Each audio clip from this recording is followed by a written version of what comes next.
and welcome to another episode from Season 6 of The Horrific Podcast. We're two friends who live in different places but share a passion for scary movies. Each week we pick a different horror movie and dissect it to figure out what it was trying to accomplish, how well it did, and maybe even some larger truths about why people watch horror movies in the first place. This season we're changing things up.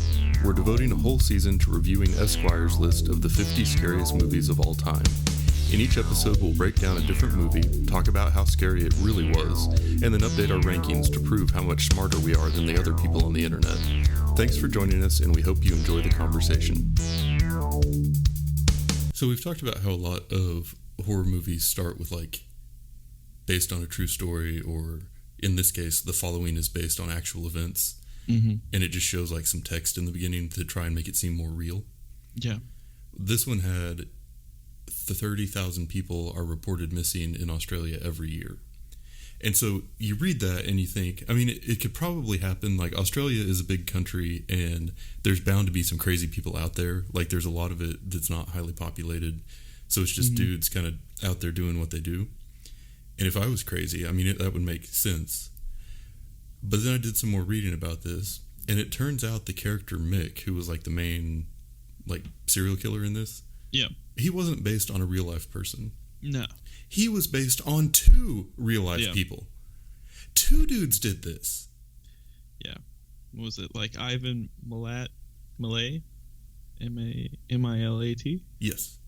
And Mick Dundee is my guess. Yeah. Bradley Murdoch was the other one. But that's crazy, man. Because with a lot of these... with a Texas Chainsaw, they want you to think that it's based on real events, but really, not really. Some kids maybe went on a road trip in Texas. Yes, that part's true, but the rest is creative license. But no, this is real stuff. Australia is a scary place. Yeah, it is super scary. Plus, they're all pretty crazy over there. Well, that's what this would lead me to believe. Plus dingoes. Mm-hmm. Yeah. They'll eat your baby. Yep. Anyhow, this podcast also is based on a true story. And that true story is about the two of us watching a movie, which was called Wolf Creek. So I'm going to introduce it. You can give your facts. We'll get into it. Let's do it. All right. In 2005, Roadshow Entertainment brought the world Wolf Creek, an Australian horror film directed by Greg McLean. Wolf Creek tells the story of three Australian young adults who go on a cross-country camping trip. After experiencing car trouble, they find themselves getting up close and personal with a crazed serial killer in the remote Australian outback. This movie was made on a budget of 1.1 million Australian dollars and brought in around 35 million Australian dollars at the box office. It can currently be rented for streaming on Amazon Prime Video. I don't know how much an Australian dollar is. I was going to say, is that this different, the same as... Because this movie felt it felt kind of low budget to me. And I guess, if it was about $1 million US dollars in 2005, that would kind of qualify. We talk about, kind of the minimum budget for, a basic Hollywood movie around that time would probably be closer to, 20 million. Mm-hmm. So I would guess they're probably fairly close to US dollars. But regardless, this movie was wildly successful. 35 times budget is a pretty good return. Yeah. So it's $689,000. Oh, really? Mm-hmm. Now or in 2005? Is there a big difference? I don't know. So I have some facts about this movie. Okay. Although you kind of went into my facts territory. I'm sorry. Yeah, that's two messes. You made two messes today, Daniel. Okay, so real talk. Before the podcast started, I accidentally spilled my coffee all over the carpet. And then Bryce and I had a long talk about how I wasn't going to get my deposit back, but it doesn't matter because you never get your deposit back anyway because they'll find ways to nickel and dime you out of it. Okay, so here's the thing too. I'm going to be saying Wolf Creek a lot. It's how I say it. I can't help it. Wolf Creek is not directly based on a true story, although the title starts with based on actual events. Kind of touching on this already. Touched on this. You calling me a liar? What? You calling me a liar? No. It was suggested partly by the gruesome details of the backpacker murders committed by Ivan Millet in the 1990s, But these murders were committed in a state forest near Sydney. Wolf Creek relocated its killing spree to much more foreboding and lonely landscape in the Australian desert, partly because it wanted the power of isolation, and partly because it's about the myth of a friendly Aussie bushman typified by Paul Hogan as Mick Dundee. Yeah, fair. So another fact I was reading about this is that the Ivan, the backpack killings I was telling you about, he killed 7 tourists between 1989 and 1993. The first 2 victims were discovered by runners in Belanglo State Forest near Bowral in September 1992. That's crazy. He went 4 years or 3 years without getting caught. Yeah. This is where it gets to where they think. So, police ultimately confirmed the bodies were those of Carolyn Clark and Joanne Walters. Walters had been stabbed repeatedly. Clark had been shot repeatedly. Police guess she was used as target practice. Sighting it in. Yeah, so kind of like what he did.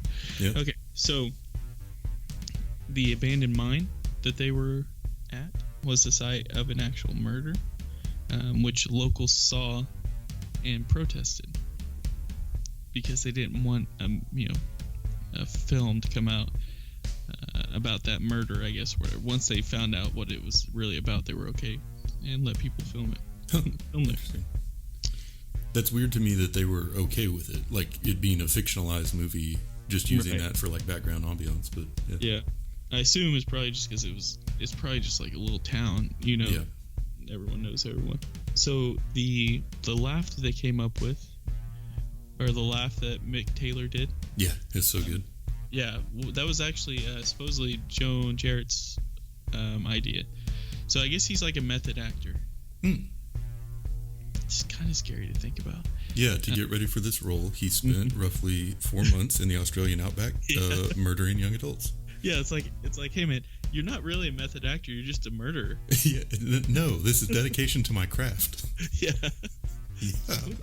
That being said, he was a method actor, and he kind of came up with the idea of the laugh, which I thought was kind of cool and interesting. Anyway, so those are the facts of the movie. Nice. So yeah, this movie, it started a little slow, but once it got into it, it definitely didn't stop. And I think, well, and it's interesting because this week we're doing Wolf Creek, obviously. Next week we're doing The Night of the Hunter. And I think both of those movies rely really heavily on the performance of like the lead antagonist.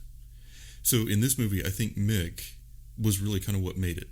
I feel like the teenagers or the young adults, whatever they were supposed to be, could have kind of been played by anybody, but it was really Mick that made this movie scary. Yeah, 100%. And I thought he did an awesome job. I thought his performance was great. Yeah. Mm-hmm. Yeah, I was. So what I thought was kind of interesting. So to touch base on this, like the first half of the movie was super drawn out. Yeah. Super boring. You know what's funny is another fact I read was the initial party scene at the beginning was pointless. Well, it was absolutely pointless, but it was also initially 40 minutes long. Oh my gosh. Yeah. So I don't know why. Yeah. So I had kind of felt like that whole scene was just like the director's vision of what he wanted people to think his college years were like. Yeah. But it was like, it's like we've talked about how when an actor who doesn't smokes on screen, like it just looks awkward. That's kind of how the party scene in the beginning felt to me. It's like this was made by a person who spent a lot of time studying. Yeah, thinking what. Yeah. Yeah. But yeah, so that was initially 40 minutes, and that took so long. But the crazy thing with Mick, so I want to say this too. It was also like the shots of like Australia was super crazy. Like just, I mean, that it's real open. Yeah. And stuff, but it was just like, gosh, that's pretty crazy. I mean, we have that, over here too, but I mean, just like I would feel almost more anxiety, I think, if I was like dropped out in the middle out there, because I'm a mountain man. I'm trained to be a mountain man. Obviously, yeah. been doing that for 15 years now, and so it'd be a little bit harder out there. Yeah, well, and I thought that was one thing good too, and you mentioned it in your facts about them wanting to sort of play up the feeling of isolation, and I think that those kind of wide shots of the Australian landscape were a big part of that, and it was really interesting because you see, sort of the idea of we're out in the middle of nowhere, we've been driving for hours, we don't even know where we are, we don't know where the roads go, sometimes it's at night when they're trying to get away, and that feeling of there's someone here who, like, this is their place, like they know this area, but I don't, and looking around there are no visual indicators as to what I should be doing to escape. And that is a totally different type of horror than just I'm trying to get away from somebody. If I can just get out of this basement, or if I can cut through the ropes that have me tied up, then I can get to safety easily. This is a totally different type of thing. It's not about being confined to a small space. It's kind of about being confined in a large space, which is kind of even more, I don't know. Terrifying. Well, it's a different type of terrifying, I guess. Yeah. I mean, even to go into that, like when they were towed away by Mick. Yeah. They were like, we've been going for hours, and it's like, I'm not really sure that you could go for hours, at least in our region, without running into another town. Yeah. It's kind of crazy. Yeah. But yeah, so that was one aspect, I think, of kind of what made it scary. But I think they also set up just some really kind of classic horror scenes that were just fun to watch. Because, like, obviously it wasn't a high-budget movie. They didn't have a ton of money for special effects. They weren't doing a lot of, real over-the-top stuff. But just the way that some of those scenes were set up, and, like, a lot of times the lack of sound, or, sort of everything being just sort of like you're in it, like in the middle of what's happening. Like when they first the two girls are trying to get out, and Mick is passed out on the floor, and then they get in the car, and then she has to go back and get the keys. Yeah. And, like, he's laying there with the rifle on the ground next to him, and his arms are kind of out, and he could, like, reach over it, and you don't really know if he's going to stay passed out or if he's going to, wake back up, if it's a trap, And so just the tension of her going over there and having to try and get the keys out of his pocket, when obviously he's super dangerous, way stronger than they are, knows the area, has weapons, and just that tension of it, I thought was really a well done thing that didn't require a whole lot of, special effects or music or camera angles or anything. It was just a good, scary scene. Yeah. Yeah, because like, I just knew that he was going to jump out. I did, I was waiting for that jump scare, I just knew it was going to happen. Mm-hmm. When it didn't happen, it was like, oh, okay, this is it's gonna be a little bit different now. Yeah.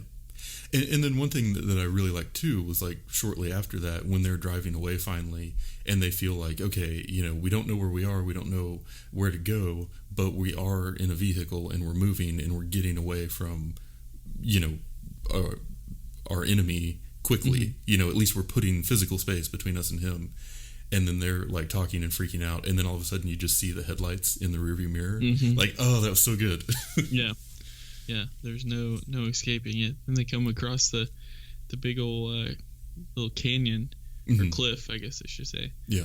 And that was it's also like I think it was kind of interesting because it was like, for me, when it came to Mick, like, he did play the part of, like, just a super nice, like you learn with the characters that, like, he's kind of crazy. So yeah, like, when he first comes up, you think he's, like, super nice. He's obviously the bad guy from watching clips or whatever, or preview of them. Yeah. But anyway, he's the bad guy, but he's a super friendly guy. Plays the Aussie Bushman, like, character to a T. And super helpful. Like, they were in need, and he was willing to help. Right. I mean, you later find out the reason why they're in need is because of him following them. But then it gets to the point where they're around the campfire at his house, or whatever, wherever he lived, whatever you want to call it, little campsite. His compound. And, like, for me, I thought the so I was completely wrong on this, but when I was watching it, I initially thought that the time he decided to kill them was when Ben made the comment about that's not a knife, this is a real knife, kind of playing it down. Like I thought that was the time that he was that's when he decided he was going to kill him. Now I was completely wrong because he had drugged the water. Yeah. Well, and also like messed with their car to set the whole thing up. Yeah. But once you see Liz wake up tied up and stuff, you're like, oh god, no, this is a lot worse than what it was. Yeah, well, and everything had been so kind of subtle up until that point, and like you said, I think really the first hint that you got that something was going down was the reaction when Ben was making those comments. Yeah. But then she goes to sleep and wakes up in basically a horror movie, and then it's an unapologetic horror movie the rest of the time, and I like that. Yep. And it got pretty graphic sometimes too. Very, when Mick cuts off Liz's fingers. Yeah. I was really not expecting that because the movie hadn't really gone that direction yet. Yeah. And then he turns around and severs her spine. You're just like, holy crap. I mean, it got real dark and real gruesome real fast. Yeah. And then, the scene later, obviously, where Ben is like hung up with those two like spikes through his wrists. Mm-hmm. Like that was so cringy to watch him like kind of work his way off of there and stuff. And yeah, it for a movie that didn't again have a whole lot of budget, it had some pretty dark parts. Yeah, I think the whole hunting scene between like him and Christy was really crazy to think about. Like she actually made her way to a road, and a car actually stopped. And they were dragging ass just like they did. The viewer doesn't want. The viewer wants them to just get in the car and go. Right. And all of a sudden, the guy standing there, boom, a bullet hole comes through his drinking cup. Yeah. And it's like, oh shit. Yeah. That guy's right there. Well, and then when she's driving away, and then Mick pulls up next to her and just like waves and smiles. Yeah. Like, and he does his like. It was Oh man, that was intense. Yeah. Yeah. I think for me.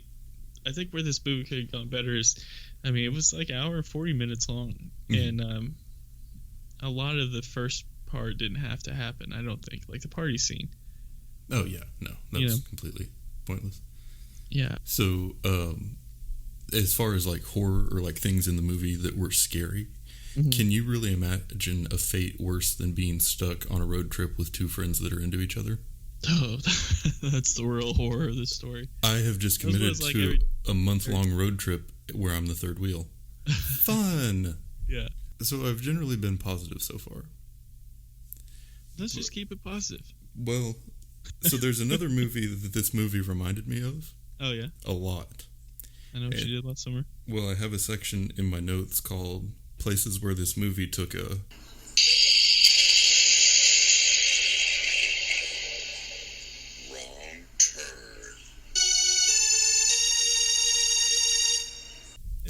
Because there were a lot of similarities between the two. So this was real dialogue from this movie. This was an actual line that they paid an actor to say. Aw, there's poo everywhere. Yay, we're on a poo planet. Yeah. Number 2, picture quality wasn't great. Like it really reminded me of like a 90s made-for-TV movie, almost like the original It. And there were some places where that worked, where like the camera was kind of shaky and really like up close in the middle of everything, which almost gave it a little bit of a found footage feel. But I was reading about it some more because that really bothered me for some reason. And I guess this movie was shot in high definition video, which was like a direct to tape type thing. So because it wasn't digital and because it was tied to that format, maybe that's why it didn't translate as well to like streaming on HD TVs in 2020. That's true. Yeah, but it just, the whole movie like looked weird to me, and that kind of bothered me. And then the other thing was there were a lot of moments in this movie where you're like, why is this happening? So like when she goes back into the shed to get the keys, and she takes the keys but leaves the gun with Mick. Or like when they hide in the edge of the cliff, and then he sees them, sees their like wrecked car and goes down to look at it, and then they go back up and there's his car, but he has the keys. But like, why wouldn't they just push that car over the cliff? That's a good point. You know, so he can't come back and get them in a car. Or when she's going through the stuff, like all of the stuff that he's taken from the people that he's captured over the years, and she like stops to watch home movies for a while. Yeah. Like, and then gets in the car and she's like hyperventilating, trying to get it to start. yeah. But like, where's your sense of urgency? Right. Like, watching those is not going to help you find keys to get out of here. You've already established that there's real danger. And anyway, so there were just a lot of little things like that if you are, say, taking notes for a podcast and try to write it down, you're like, wait, why is that happening? So, you know, obviously, I don't think this was a high-budget script either, but it did create some pretty good horror scenes. I think the second half of the movie was paced really well, and it was just kind of a good, interesting escape type movie with a great villain. Yeah, I think it's the same for me. So like, there were definitely the scenes in the filler that was almost kind of frustrating, and sometimes it, like the chase scenes were really so like I went in the same scene of like watching her go through the camcorder, which, you know, at that point you're not just now finding out that he's a serial killer. Like, you know, he's killed multiple people, or at least another person before, from the beginning scene where he's torturing Christy, I think is her name. Yeah, Christy. When he, because there's a dead body in the garage. Yeah. So you don't have to like reiterate that by having her go to where all the bones are. Sure. And then also you don't have to do that by having her watch the camcorder. Yeah. Where you can see what's going on. Now I wasn't mad. I was kind of upset because I was like, damn, like this has been, you know, really good. Now it's kind of wasting my time. But then she starts the car up and he appears in the back seat. Yeah. And just the way he kind of appears there, it's like, oh, that's super. That's a very good. Yeah. Like, I like that idea of it definitely pulled you in happening. And got your attention. Right. Yep. You know, and kind of like he was letting it happen because he was in charge the whole time. Oh yeah. Of what was happening to him. For sure. But maybe if she hadn't spent so much time watching other people's home movies, then she could have gotten in that car before he had a chance to set that up. But anyway. But yeah, so at the very end, he kills everybody but Ben. Ben gets away. Ben then is like being arrested because they think maybe he did the killings. But then at the very, very end, Mick is walking off into the outback holding his rifle, and then he just fades away. Yeah. Do you think that was supposed to mean that he could be out there and like be anywhere, and that as many of him as you could imagine could exist there? Or absolutely. Did you feel like it was more meant to make you suspect that it actually had been Ben? That like maybe you had just seen what he told the police, but that Mick wasn't real? Yeah. Ooh, that would be. I think it's the first option.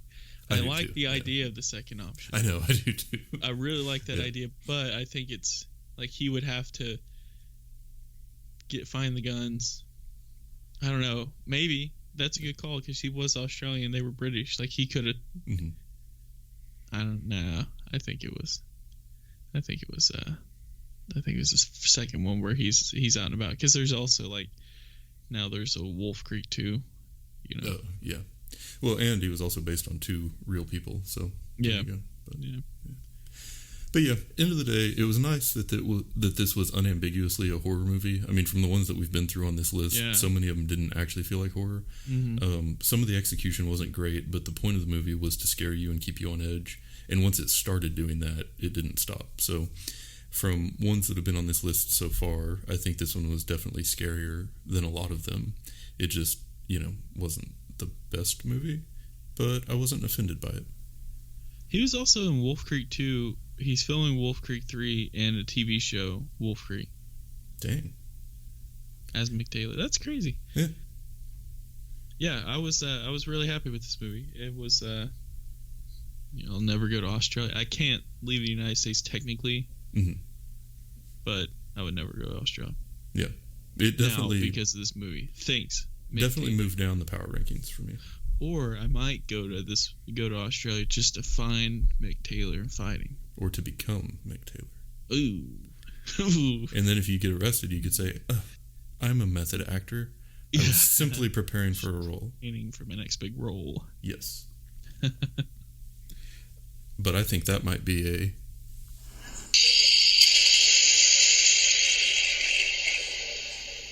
wrong turn. And that's it for today's episode. If you've listened this far, then thank you, and we hope you've enjoyed it.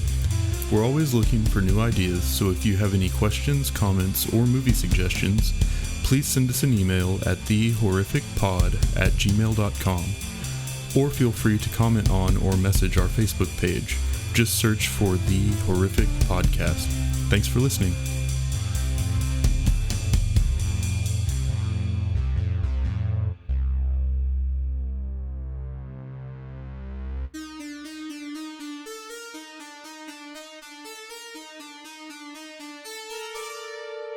And so I'm gonna nickel and dime you out of this. So it would have been $7,600,000 in 2005. I don't. 7,600,000. 7,600,000. That's a word. I'm gonna guess it's 760,000. What did I say? 700. Kiss my ass. $1,000, Daniel. Math is hard.